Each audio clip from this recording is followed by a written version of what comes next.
Hoy, en Coffee Letras, Pacto de Sangre, de Mario Benedetti.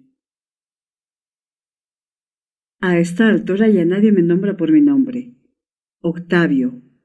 Todos me llaman abuelo, incluida mi propia hija.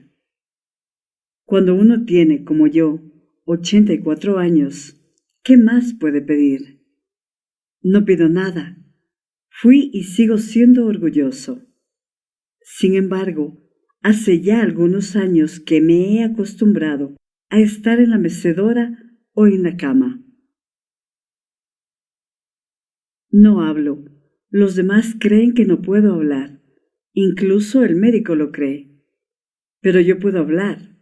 Hablo por la noche. Monólogo. Naturalmente que en voz muy baja, para que no me oigan. Hablo nada más que para asegurarme de que puedo. Total, ¿para qué? Afortunadamente, puedo ir al baño por mí mismo, sin ayuda. Esos 7 pasos que me separan del lavabo o del inodoro, aún puedo darlos. Ducharme no, eso no podría hacerlo sin ayuda. Pero para mi higiene general, viene una vez por semana.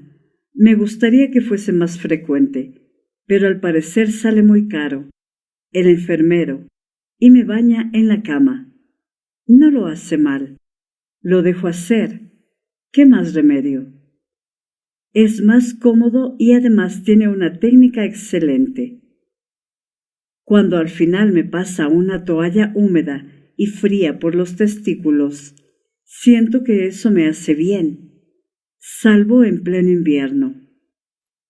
Me hace bien, aunque, claro, ya nadie puede resucitar al muerto. A veces, cuando voy al baño, miro en el espejo mis vergüenzas, y nunca mejor aplicado el término.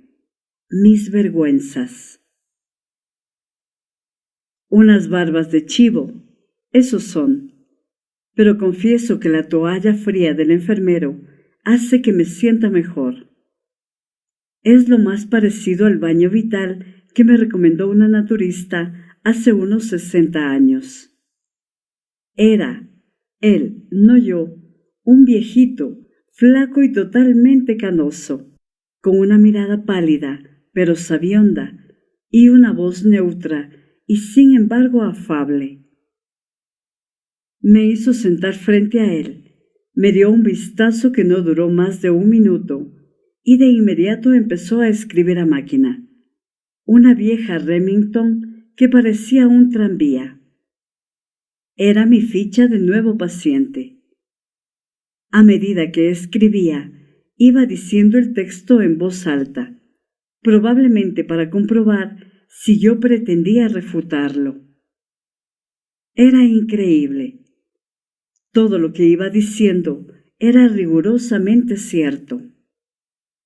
2 veces sarampión, una vez rubeola y otra escarlatina, difteria, tifus. De niño hizo mucha gimnasia. Menos mal, porque si no hoy tendría problemas respiratorios.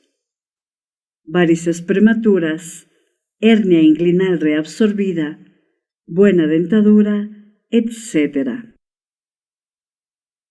Hasta ese día no me había dado cuenta de que era poseedor de tantas taras juntas. Pero gracias a aquel tipo y sus consejos, de a poco fui mejorando. Lo malo vino después, con años y más años. Años. No hay naturista ni matasanos que te los quite. Ahora que debo quedarme todo el tiempo quieto y callado, quieto por obligación, callado por vocación, mi diversión es recorrer mi vida, buscar y rebuscar algún detalle que creía olvidado y sin embargo estaba oculto en algún recoveco de la memoria. Con mis ojos casi siempre llorosos, no de llanto, sino de vejez, veo y recorro las palmas de mis manos,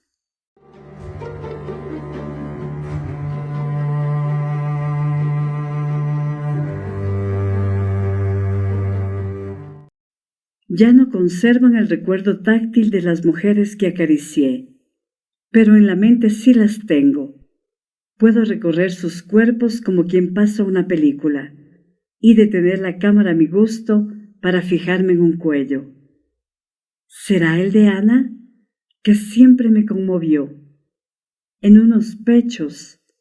¿Serán los de Luisa, que durante un año entero me hicieron creer en Dios? En una cintura. ¿Será la de Carmen, que reclamaba mis brazos que entonces eran fuertes? En cierto pubis de musgo rubio, al que yo llamaba mi vellocino de oro. ¿Será el de Emma, que aparecía tanto en mis ensueños, matorral de lujuria, como en mis pesadillas, suerte de Moloch que me tragaba para siempre? Es curioso, a menudo me acuerdo de partículas de cuerpo, y no de los rostros o los nombres. Sin embargo, otras veces recuerdo un nombre y no tengo idea de a qué cuerpo correspondía. ¿Dónde estarán esas mujeres? ¿Seguirán vivas? ¿Las llamarán abuelas? ¿Solo abuelas? ¿Y no habrá nadie que las llame por sus nombres? La vejez nos sumerge en una suerte de anonimato. En España dicen, o decían, los diarios, murió un anciano de 60 años. Los cretinos. ¿Qué categoría reservan entonces para nosotros? ¿Octogenarios pecadores? ¿Escombros? ¿Ruinas? ¿Esperpentos? Cuando yo tenía 60, era cualquier cosa menos un anciano. En la playa jugaba a la paleta con los amigos de mis hijos y les ganaba cómodamente. En la cama, si la interlocutora cumplía dignamente su parte en el diálogo corporal, yo cumplía cabalmente con la mía. En el trabajo no diré que era el primero, pero sí que integraba el pelotón. Supe divertirme, eso sí, sin agraviar a Teresa.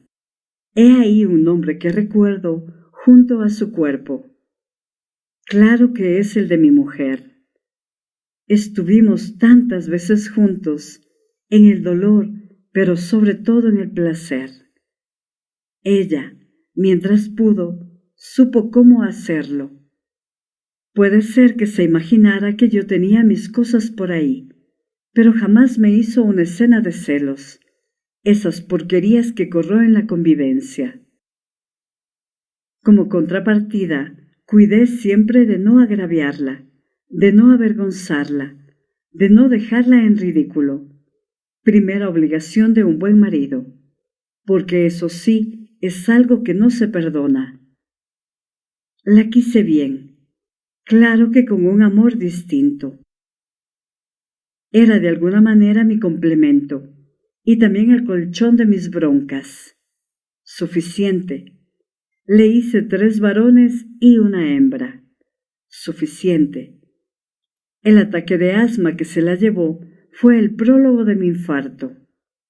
68 años tenía y yo 70, o sea que hace 14 años. No son tantos. Ahí empezó mi marea baja. Y sigue. ¿Con quién voy a hablar? Me consta que para mi hija y para mi yerno soy un peso muerto. No diré que no me quieren, pero tal vez sea de la manera como se puede querer a un mueble de anticuario o a un reloj de cuco, o, en estos tiempos, a un horno de misar. No digo que eso sea injusto, solo quiero que me dejen pensar. Viene mi hija por la mañana temprano y no me dice ¿qué tal papá?, sino ¿qué tal abuelo?, como si no proviniera de mi prehistórico espermatozoide. Viene mi yerno al mediodía y dice ¿qué tal abuelo?. En él no es una errata sino una muestra de afecto, que aprecio como corresponde, ya que él procede de otro espermatozoide, italiano tal vez, puesto que se llama Aldo Cagnoli.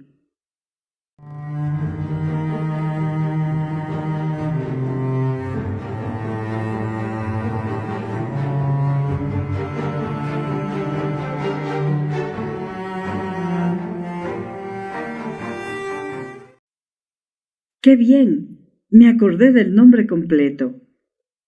A una y a otro les respondo siempre con una sonrisa, un cabeceo conformista y una mirada lacrimosa, como de costumbre, pero inteligente. Esto me lo estoy diciendo a mí mismo, de modo que no es vanidad ni presunción, ni coquetería senil, algo que hoy se lleva mucho. Digo inteligente, sencillamente porque es así. También tengo la impresión de que ellos agradecen al Señor de que yo no pueda hablar. Eso se creen. Imagino que se imaginan. ¿Cuánta cháchara de viejo nos estamos ahorrando? Y sin embargo, bien que se lo pierden. Porque sé que podría narrarles cosas interesantes, recuerdos que son historia. ¿Qué saben ellos de las 2 guerras mundiales? De los primeros Ford a bigote, de los Olímpicos de Colombes, de la muerte de Batlle y Ordóñez, de la despedida a Rodó cuando se fue a Italia, de los festejos cuando el centenario. Como esto lo converso solo conmigo, no tengo por qué respetar el orden cronológico. Menos mal. ¿Qué saben, Solo una noticia, o una nota al pie de página, o una mención en la perorata de un político. Nada más. Pero el ambiente, la gente en las calles, la tristeza o el regocijo en los rostros, el sol o la lluvia sobre las multitudes, el techo de paraguas en la Plaza Cagancha, cuando Uruguay le ganó 3-2 a Italia en las semifinales de Ámsterdam, y el relato del partido no venía como ahora por satélite, sino por telegramas. Carga uruguaya. Italia cede córner. Los italianos presionan sobre la valla defendida por Massali. Scarone tira desviado, etc. Nada saben y se lo pierden. Cuando mi hija viene y me dice, ¿qué tal, abuelo?, yo debería decirle, ¿te acordás de cuando venías a llorar en mis rodillas porque el hijo del vecino te había dicho che negrita y vos creías que era un insulto ya que te sabías blanca?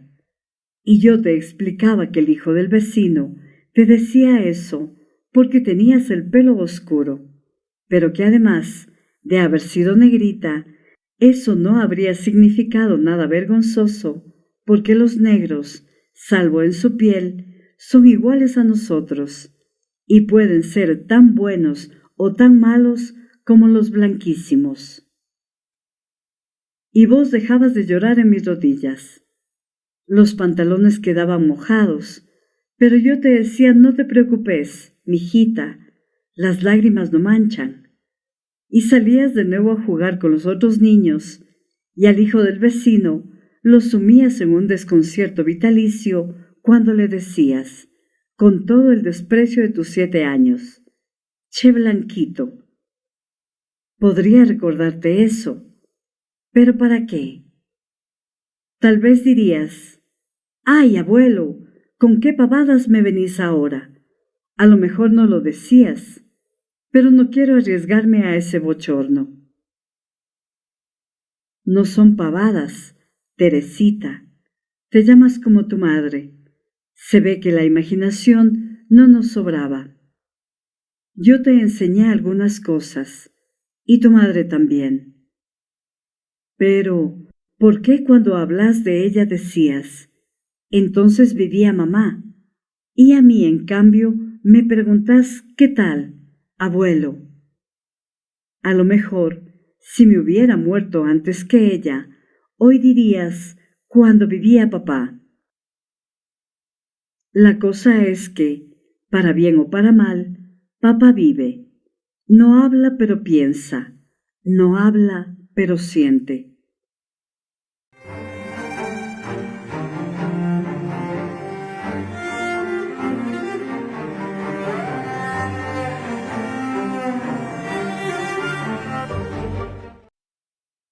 El único que con todo derecho me dice abuelo es, por supuesto, mi nieto, que se llama Octavio como yo. Al parecer, tampoco a mi hija y a mi yerno les sobraba imaginación. Ahí está la clave.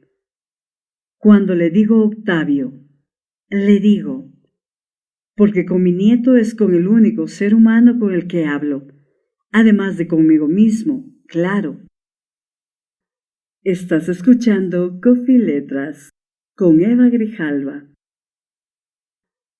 Esto empezó hace un año, cuando Octavio tenía 7.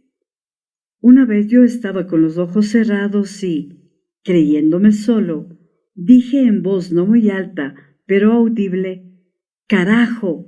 ¡Me duele el riñón!». Pero no estaba solo. Sin que yo lo advirtiera, había entrado mi nieto. «¡Pero abuelo, estás hablando!», dijo con un asombro alegre que me conmovió. Le pregunté si había alguien en la casa y como dijo que no había nadie, le propuse un convenio. Por un lado, él mantenía el secreto de que yo podía hablar y por otro, yo le contaría cuentos que nadie sabía. «Está bien», dijo, «pero tenemos que sellarlo con sangre». Salió y volvió casi enseguida con una hoja de afeitar, un frasco de alcohol y un paquete de algodón. Se las arregla muy bien y además conoce esos trámites desde que le dieron toda una serie de inyecciones con una vacuna contra la alergia. Con toda tranquilidad me hizo un tajito minúsculo y él se hizo otro, ambos en las muñecas, suficientes como para que saliera unas gotas de sangre. Luego juntamos nuestras heridas mínimas y nos abrazamos. Octavio humedeció el algodón con un poco de alcohol, lo apoyó en ambas señales secretas hasta que no salió más sangre y salió corriendo a dejar todo su instrumental en el botiquín. Desde entonces, y siempre que quedamos solos en casa, algo que ocurre con frecuencia, él viene a que, en cumplimiento del pacto, le cuente cuentos desconocidos, inéditos. Cuando salen mi hija y mi yerno, le dicen a ver si cuidas al abuelo, y él responde que sí, con un gestito de fastidio para disimular, pero enseguida me hace un guiño cómplice. Y no bien se escucha el portazo que garantiza nuestra intimidad, trae una silla, la coloca junto a mi mecedora o a mi cama y se queda a la espera de mis cuentos, que, como exigencia irrenunciable de nuestro pacto de sangre, deben ser totalmente nuevos. Y ahí viene mi problema, porque buena parte del día me la paso con los ojos cerrados, como si durmiera, pero en realidad pergeñando el próximo cuento y cuidando hasta los mínimos detalles, ya que si en un cuento anterior el zorro se había lastimado una pata en una trampa y ahora anda corriendo en busca de gallinas, Octavio de inmediato me hace notar que aún no tuvo tiempo de curarse y entonces debo improvisar una fe de erratas oral y donde dije corre, debo decir renquea. Y si el viejo brujo de la montaña se había quedado calvo por el esfuerzo de azotar diariamente a los gnomos del bosque y en un cuento posterior se peinaba mirándose en la laguna, Octavio enseguida observa, ¿pero cómo? ¿No era calvo? Y ahí puedo salir un poco mejor del atolladero, ya que el brujo, por el mero hecho de ser brujo, puede mediante un ensalmo recuperar el pelo. Y el nieto pregunta si se da el caso que él quede pelado, también podrá recuperar el pelo. Vos no, lo desengaño, porque no sos ni serás brujo.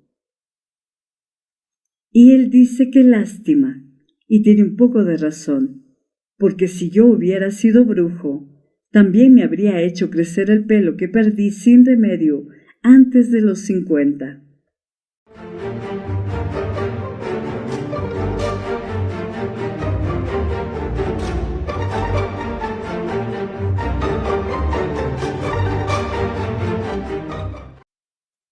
No soy yo el único que narra. También él me cuenta lo que ocurre en el colegio, en la calle, en la televisión, en el estadio. Es hincha de Danubio y se asombra de que yo sea de Wanderers. Trato de hacer proselitismo, pero evidentemente no hay nadie capaz de convertirlo en tránsfuga. Entonces le cuento viejos partidos o jugadas célebres, como cuando Piendevini le hizo el célebre gol al divino Zamora, o cuando el manco Castro usaba con alevosía su muñón en el área penal, o cuando el flaco García mantuvo invicta su valla. Claro que los backs eran nada menos que Nasazzi y Domingos da Guía durante una rueda y media, o cuando Gigia hizo el gol de la victoria en Maracaná, o cuando, y él me escucha como a un oráculo, y yo pienso, qué suerte todavía puedo hablar para crear este asombro suyo y este placer mío. La verdad es que no recuerdo cómo eran mis hijos cuando tenían la edad que hoy tiene Octavio. El mayor murió. ¿Cuánto hace que murió Simón? Fue después de lo de Teresa. Al fin y al cabo, ¿qué importa la fecha? Murió y se acabó. No tuvo hijos, creo. ¿O los habré olvidado? Nunca estoy seguro de mis lagunas, que a veces son océanos. El segundo, Braulio, sí los tuvo, pero todos están en Denver. ¿Qué habrá ido a hacer allí? La verdad es que no recuerdo. A veces manda fotos, tomadas con su encantadora Polaroid, o alguna postal, con un abrazo para el viejo. Soy yo. Él no me dice abuelo, me dice viejo. Me cago en la diferencia. Reconozco que una vez me mandó una radio a transistores. Todavía la tengo y a veces la oigo, pero a menudo se queda sin pilas y tendría que pedirlas. Pero no pido nada, nunca pido nada. Reconozco que soy un orgulloso de mierda, pero a esta altura no voy a reeducarme, ¿no es cierto? Total, el que me jodo soy yo, porque si la radio tuviera simples pilas, podría escuchar alguno que otro partido.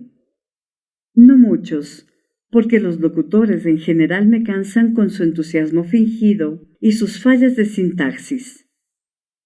También podría escuchar el Sodre cuando pasan música clásica, que es la única que digiero. La alegría que tuve aquella tarde en que pude escuchar el Septimino. Lo tenía en disco, hace tiempo. Vaya a saber dónde está. Quizá lo de las pilas podría solucionarse, sin mengua de mi podrido orgullo, diciéndoselo a mi nieto, para que éste, en cumplimiento de nuestro pacto de sangre y guardando siempre nuestro secreto, le dijera a mi hija: «Mira la radio del abuelo, está sin pilas», y entonces lo mandaran a la ferretería de la esquina para que me las trajera. Con eso alcanza. Yo las sé colocar, aunque a veces las pongo al revés y la radio no funciona. En alguna ocasión me ha llevado un buen cuarto de hora hallar la posición adecuada para las 4 de 1.5 voltios, pero igual me sirve para entretenerme un poco. ¿Qué más puedo hacer? Leer ya no puedo. Televisión tampoco. Pero escuchar la radio o cambiarle las pilas, sí.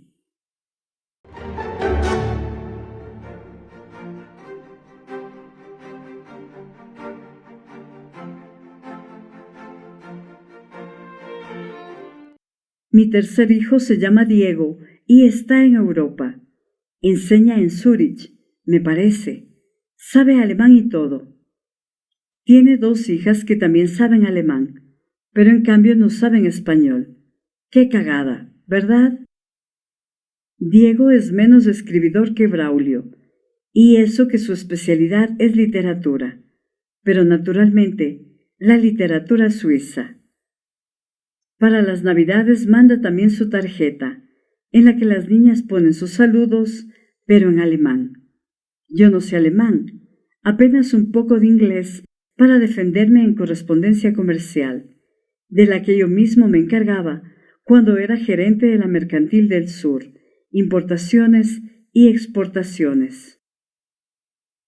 Digamos, frasecitas como I acknowledge the receipt of your kind letter, o very truly yours, lo suficiente para que los de allá puedan contestar Dear sirs o gentlemen. También ese hijo menor a veces me manda algún regalito, verbigracia un llavero suizo de 18 quilates. En esa ocasión sonreí, como diciendo ¡qué lindo!, pero en realidad pensando ¡qué boludo! ¿Para qué quiero yo un llavero de oro 18? Si estoy aquí, semipostrado. De modo que mis contactos con el mundo se reducen a mi hija, cuando entra y me dice ¿qué tal, abuelo?, a mi yerno cuando idem, de vez en cuando al médico, al enfermero cuando viene a lavar mis pelotas ya jubiladas, y también el resto de este cuerpo del delito.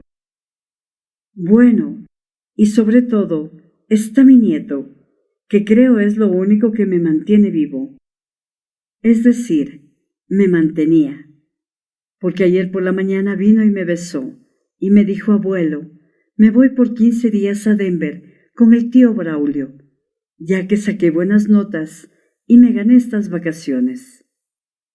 Yo no podía hablar, y no sé si hubiera podido, porque tenía un nudo en la garganta, ya que también estaban en la habitación mi hija y mi yerno, y ni yo ni mi nieto íbamos a violar nuestro pacto de sangre.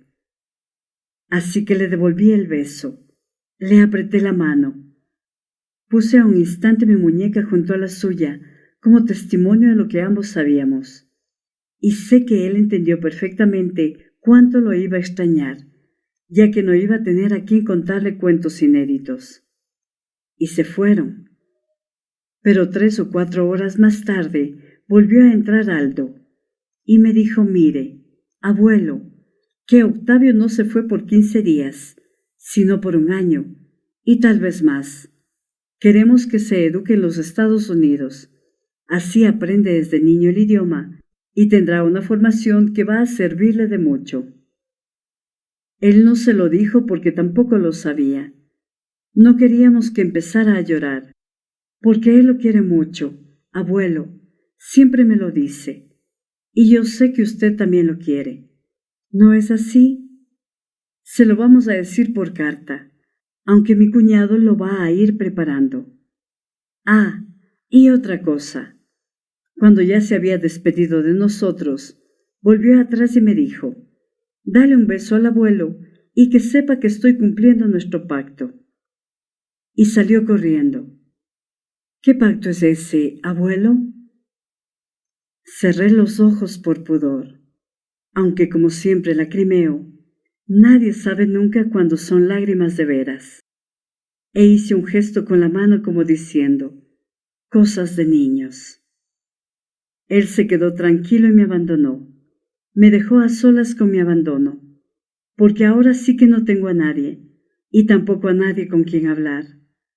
Me tomó de sorpresa todo esto, pero quizás sea lo mejor, porque ahora sí tengo ganas de morir, como corresponde a un despojo de 84 años.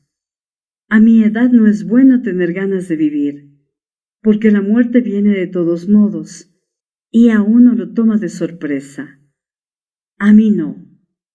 Ahora tengo ganas de irme, llevándome todo ese mundo que tengo en mi cabeza, y los 10 o 12 cuentos que ya tenía preparados para Octavio, mi nieto. No voy a suicidarme. ¿Con qué? Pero no hay nada más seguro que querer morir. Eso siempre lo supe. Uno muere cuando realmente quiere morir. Será mañana o pasado, no mucho más. Nadie lo sabrá, ni el médico. ¿Acaso se dio cuenta alguna vez de que yo podía hablar? Ni el enfermero, ni Teresita, ni Aldo. Solo se darán cuenta cuando falten 5 minutos. A lo mejor Teresita dice entonces papá, pero ya será tarde. Y yo en cambio no diré chao, apenas adiosito con la última mirada. No diré chao, para que alguna vez se entere Octavio, mi nieto, de que ni siquiera en ese instante peleagudo violé nuestro pacto de sangre. Y me iré con mis cuentos a otra parte, o a ninguna. Coffee Letras, literatura con voz de mujer.